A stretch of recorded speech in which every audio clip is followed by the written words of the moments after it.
परिसीमन बिल पर शरद पवार की पार्टी के नरम रुख के बीच जो कहानी निकल कर आ रही है वो भी आपको बताता हूं, क्योंकि कल शाम से लेकर रात तक में जो खेला हुआ उसके बाद से बदली हुई तस्वीर नजर आई। दरअसल कल रात शरद पवार गुट के प्रदेश अध्यक्ष जयंत पाटिल महाराष्ट्र के सीएम देवेंद्र फडणवीस से मिले। दूसरी तरफ सत्ता में शामिल एनसीपी के नेता प्रफुल्ल पटेल और सुनील तटकरे ने भी मुख्यमंत्री देवेंद्र फडणवीस से अलग से बैठक की। यानी सीएम आवास पर एनसीपी के दोनों गुटों के नेता आए और मुख्यमंत्री से मुलाकात हुई। इधर मुंबई में यह बैठकें चल रही थी, इधर दिल्ली में महाराष्ट्र के डिप्टी सीएम एकनाथ शिंदे अमित शाह से मिल रहे थे। अमित शाह और एकनाथ शिंदे की मीटिंग में उद्धव गुट के 6 बागी सांसद भी मौजूद थे। अब सूत्र बता रहे हैं कि अमित शाह से मुलाकात में बागी सांसदों को उनके राजनीतिक भविष्य, पार्टी बदलने पर कानूनी मदद और उनकी सीट को लेकर आश्वासन दिया गया।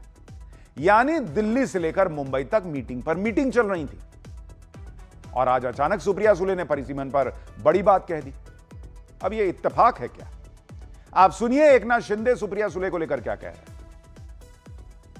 पिछले टाइम नहीं किया, गलती किया, वो महिलाओं का अपमान किया, महिला आरक्षण का अपमान किया है और इसलिए उनको अभी कुछ अच्छी बात सूची होगी तो अच्छी बात है।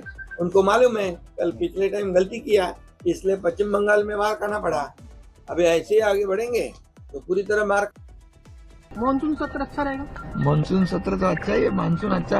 आज बारिश गिरा है, अच्छी शुरुआत हुई है दिल्ली में। मानसून सत्र तो अच्छा ही है, मानसून अच्छा। आज बारिश गिरा है, अच्छी शुरुआत हुई है दिल्ली में।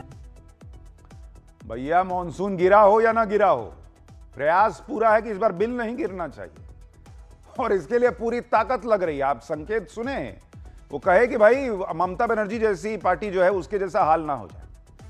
यानी क्या शरद पवार की पार्टी को, शरद पवार को, सुप्रिया सुले को यह समझ में आ गया था कि अगर सरकार का साथ नहीं दिया तो पार्टी हाथ से चली जाएगी, जैसे ममता बनर्जी और उद्धव ठाकरे की जा रही है, और इसीलिए ये सरेंडर मोड में आए हैं क्या? ये सवाल खड़ा हो रहा है। देखिए कल अमित शाह से मिलने के बाद एकनाथ शिंदे ने इशारों में बता दिया कि मॉनसून सत्र में क्या खेला होगा, लेकिन सुप्रिया सुले पहले तो प्रेस कॉन्फ्रेंस करती हैं, फिर उस पर हंगामा हुआ होगा कि भाई अरे आप उधर जा रही हैं, उधर समर्थन दे रही हैं, तो सफाई दे रही हैं कि मीडिया में परिसीमन बिल को लेकर उनकी पार्टी का स्टैंड पर अंदाजा लगाया जा रहा है, वो गलत है। कोई भी फैसला पार्टी के अंदर गहन चर्चा और गठबंधन से चर्चा के बाद ही लिया जाएगा। सरकार अभी कोई रिवाइज्ड परिसीमन बिल नहीं लाई है, इसलिए इस पर अंदाजा लगाना बेकार है। अपनी पार्टी के नेता जयंत पाटिल की सीएम से मुलाकात को भी शरद पवार की पार्टी यह कहकर खारिज कर रही है कि यह मुलाकात पॉलिटिकल थी ही नहीं। जयंत पाटिल कह रहे हैं कि वो एक प्रशासनिक काम से सीएम से मिलने चले गए थे, कोई राजनीतिक मुलाकात नहीं हुई। कमाल नहीं है क्या? आप रात में मिले, दिन में संकेत आ गया कि हम सोचेंगे, विचार करेंगे उस चीज पर जो ऑलरेडी सरकार का स्टैंड है। सुप्रिया सुले और जयंत पाटिल के बयानों से तो यही लग रहा है कि सब स्पेकुलेशन है, लेकिन पता सबको है बॉस कि शरद पवार इतनी आसानी से पत्ते खोलते नहीं है। वो इंडी गठबंधन को भी उलझा कर रखे हुए हैं और एनडीए को भी, क्योंकि उनकी पार्टी की कांग्रेस में विलय की चर्चा उड़ती है। कभी यह चर्चा होती है कि शरद पवार तो एनडीए में चले जाएंगे, बीच में यह चर्चा भी थी कि पवार की पार्टी के सांसद विधायक एनडीए में जाने के लिए पक्ष में हैं। इसलिए कुछ लोग यह भी कह रहे हैं कि पवार इंडी गठबंधन में रहकर संसद में पीएम मोदी को सपोर्ट कर सकते हैं, जिससे उनकी पार्टी टूटने से भी बच जाए, इंडी के साथ भी बने रहें और नरेंद्र मोदी का जो काम है वो भी हो जाए। सुप्रिया सुले परिसीमन बिल पर समर्थन से भी पल्ला झाड़ लें, लेकिन खुद सुप्रिया सुले ने यह माना है कि पिछली बार जब इस बिल को लेकर सरकार से बात हुई थी तो उनकी पार्टी, अखिलेश यादव की पार्टी और डीएमके का रुख 50% फॉर्मूले को लेकर पॉजिटिव था। यानी क्या अखिलेश यादव और डीएमके भी कांग्रेस को गच्चा देंगे क्या इस सत्र में? सुनिए सुप्रिया सुले क्या कह रही हैं। कोई भी चर्चा डिलिमिटेशन के बारे में ना हमने किसी से की है, ना किसी ने हमसे की।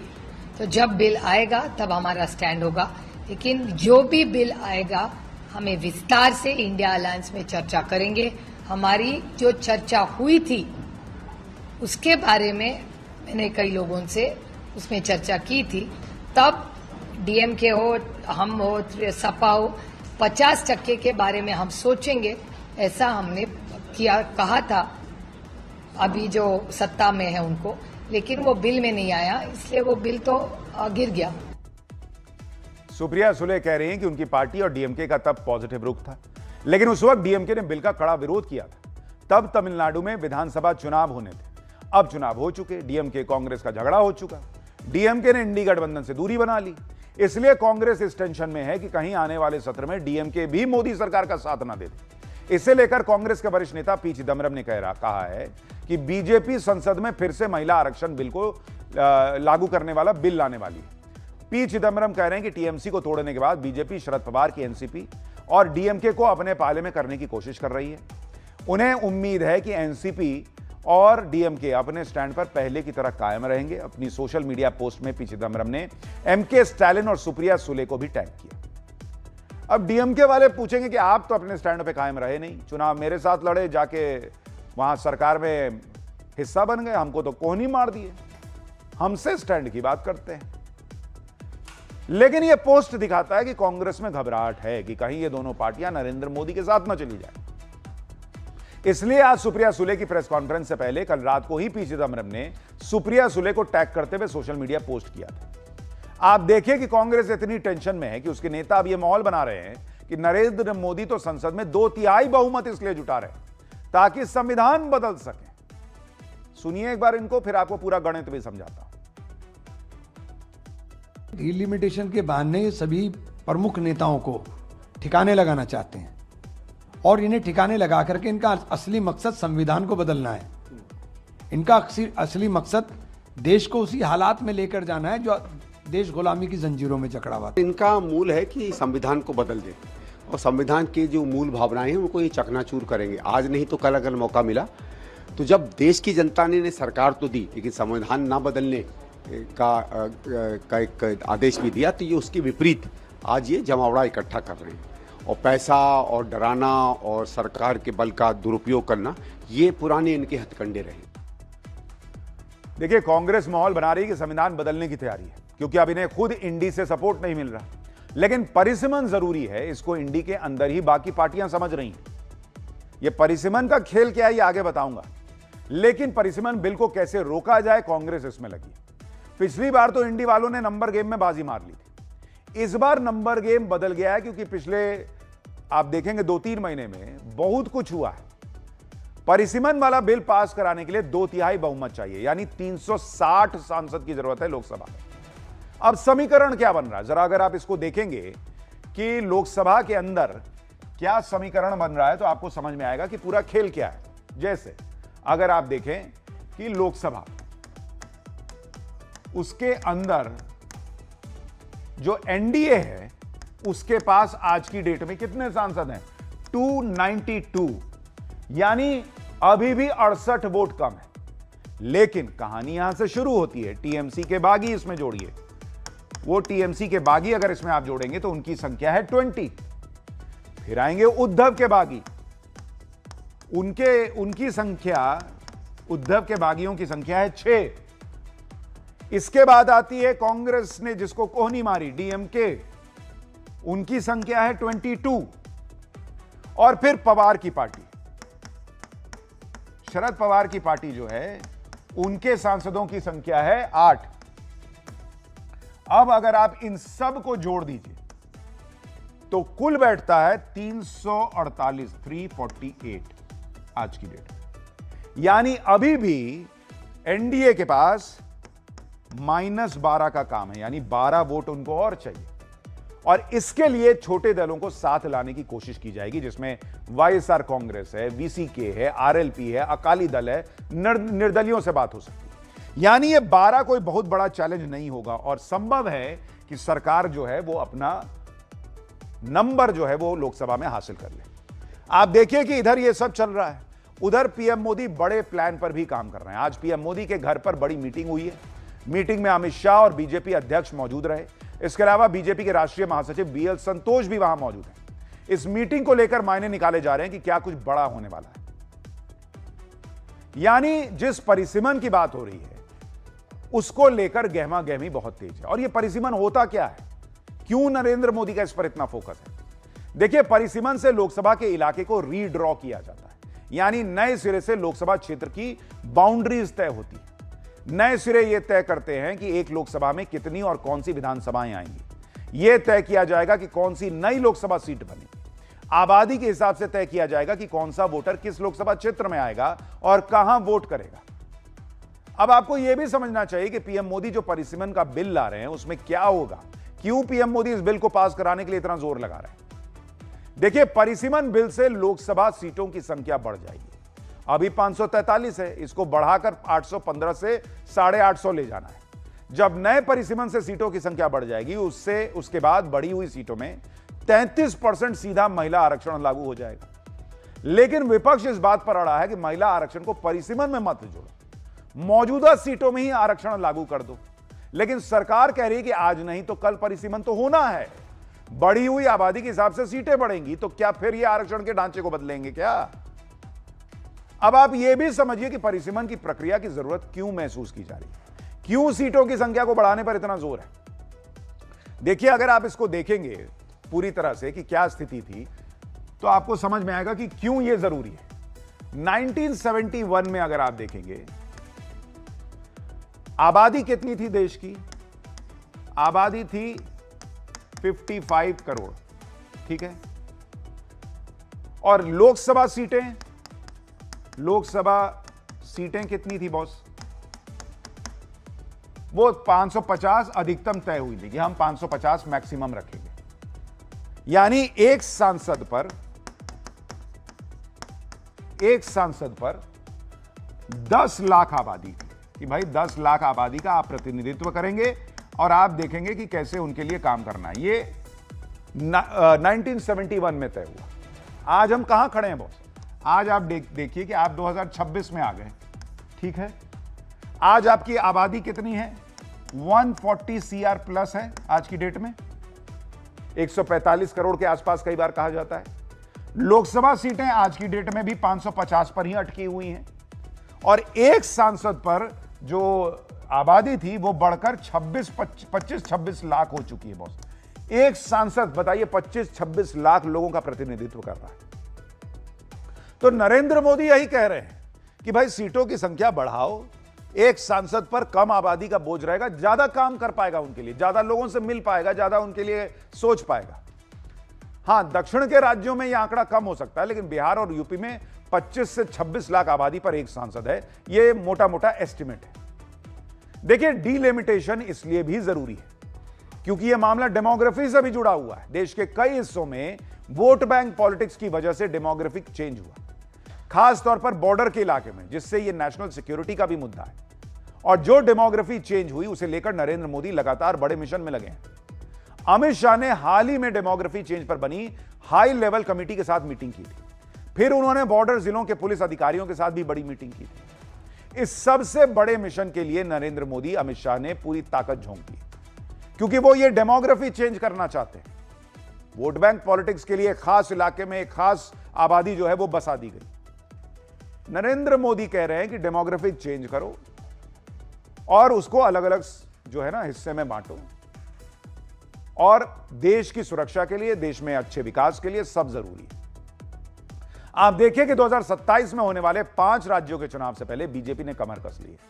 पार्टी का सबसे ज्यादा फोकस उत्तर प्रदेश और पंजाब पर भी है। यूपी में जहां बीजेपी की नजर जीत की हैट्रिक पर है, वहीं पंजाब में नया सियासी धमाका करने की तैयारी है। प्रधानमंत्री मोदी 17 जुलाई को पंजाब दौरे पर जा रहे हैं। इसमें वो कई बड़े प्रोजेक्ट्स की सौगात देंगे। पीएम मोदी का यह दौरा पंजाब में बीजेपी के चुनाव अभियान को नई रफ्तार देगा। बीजेपी पंजाब में सभी 117 सीटों पर चुनाव लड़ने की तैयारी कर रही है। वहीं दूसरी तरफ उत्तर प्रदेश को लेकर देखिए कैसी गहमा गहमी है। मोदी और अमित शाह यूपी के मिशन में लग गए हैं। दिल्ली में गृहमंत्री अमित शाह और उत्तर प्रदेश के मुख्यमंत्री योगी आदित्यनाथ के बीच 40 मिनट की मीटिंग हुई कल। सूत्रों के मुताबिक इस मुलाकात में संगठन से जुड़े मुद्दों पर विस्तार से चर्चा हुई। बताया जा रहा है कि उत्तर प्रदेश में होने वाले चुनाव को ध्यान में रखते हुए संगठन को और मजबूत करने की रणनीति पर बात हुई। साथ ही हाल ही में नियुक्त किए गए संगठन के पदाधिकारियों की चुनाव प्रचार में भूमिका क्या होगी, इसको लेकर दोनों ने मंथन किया। आने वाले दिनों में प्रदेश में वरिष्ठ नेताओं के दौरों को लेकर भी बैठक में चर्चा हुई। यानी ये लोग लग गए बॉस अभी से काम में। अमित शाह और सीएम योगी की मुलाकात से कुछ दिन पहले ही बीजेपी अध्यक्ष नितिन नवीन लखनऊ गए थे। उन्होंने बड़े बड़े नेताओं के साथ मीटिंग की थी। आपको हमने खबर दिखाई थी। यूपी में सबको एक साथ लेकर चला जाए, किस तरह की गुटबाजी ना हो, यह मैसेज दिया गया था। अब नरेंद्र मोदी और इंडी वालों में यही फर्क है। नरेंद्र मोदी बार बार जीत के बाद भी रुक नहीं रहे, चुनाव से बहुत पहले से काम में लग जाते हैं। वहीं इंडी वाले हार के बाद भी सीखने को तैयार नहीं। पंजाब में कांग्रेस में गजब घमासान मचा हुआ है। एक तरफ पूर्व सीएम चरणजीत सिंह चन्नी है, दूसरी तरफ बाकी नेता। पूरा घमासान इस बात पर चल रहा है कि मौजूदा प्रदेश अध्यक्ष अमरिंदर सिंह राजा वंडिंग को अब बदला जाए, लेकिन कांग्रेस की लीडरशिप कोई फैसला ही नहीं ले पा रही। कांग्रेस के महासचिव और पंजाब प्रभारी भूपेश बघेल ने तो यहां तक कह दिया कि नेतृत्व बदलना कोई गुड्डा गुड़िया का खेल नहीं है। सुनिए भूपेश बघेल को। और पंजाब में सभी नेताओं से मेरी मुलाकात हुई, पीसीसी में भी बैठ के हुई, 1-to-1 किया, फिर ब्रेकफास्ट, लंच, डिनर भी पॉलिटिक्स हुई, सबसे मुलाकात मैंने की है। और उसके बाद वो रिपोर्ट है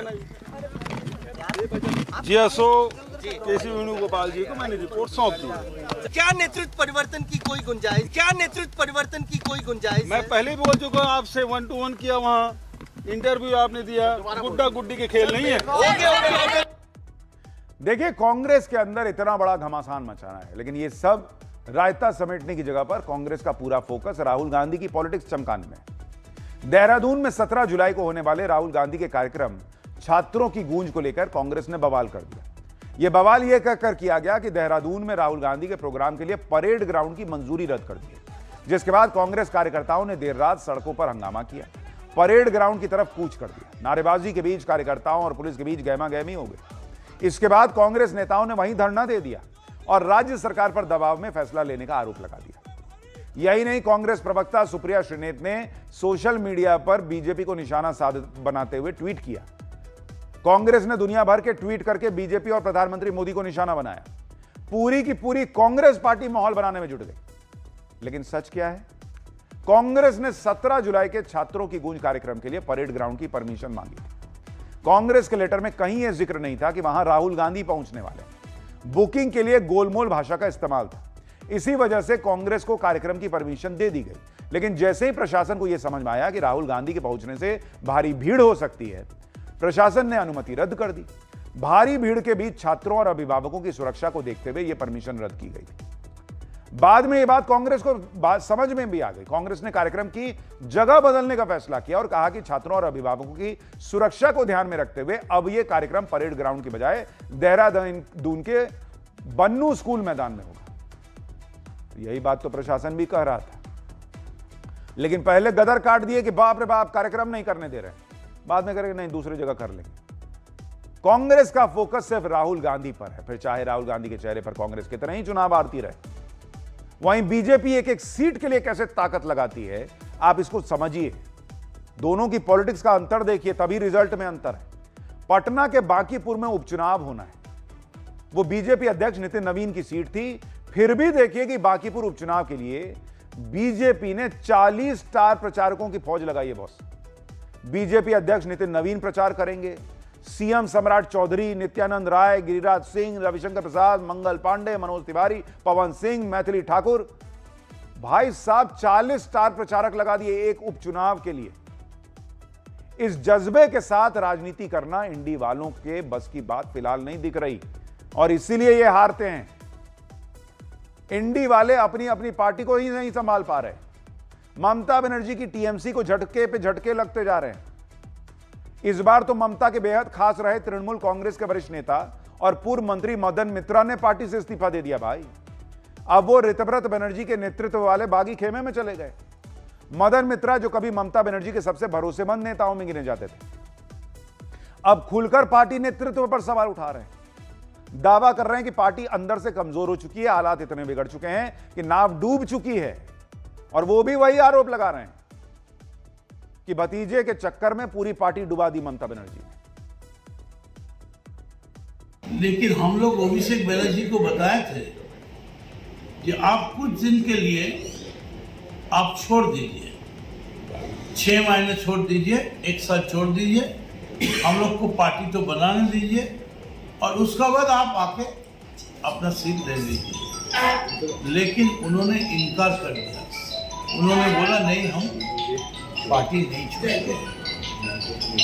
पार्टी डूब जा रहा है, नाव डूब गया है, करोड़ों आदमी मर रहे हैं, फिर भी एक आदमी के लिए पार्टी ये मान नहीं पड़ा कि नहीं, सबको मरने दीजिए लेकिन अभिषेक को बचाना है। आप देखिए, ममता बनर्जी पर आरोप है कि एक अभिषेक बनर्जी के लिए पूरी पार्टी इधर से उधर हो गई, खत्म हो गई, लेकिन उन्होंने अभिषेक का साथ नहीं छोड़ा। यही सेम आरोप कांग्रेस पे लगता है कि राहुल गांधी को चमकाने के चक्कर में पार्टी की चमक चली गई, हारती जा रही है, लेकिन वहां कुछ बदलाव ही नहीं होता।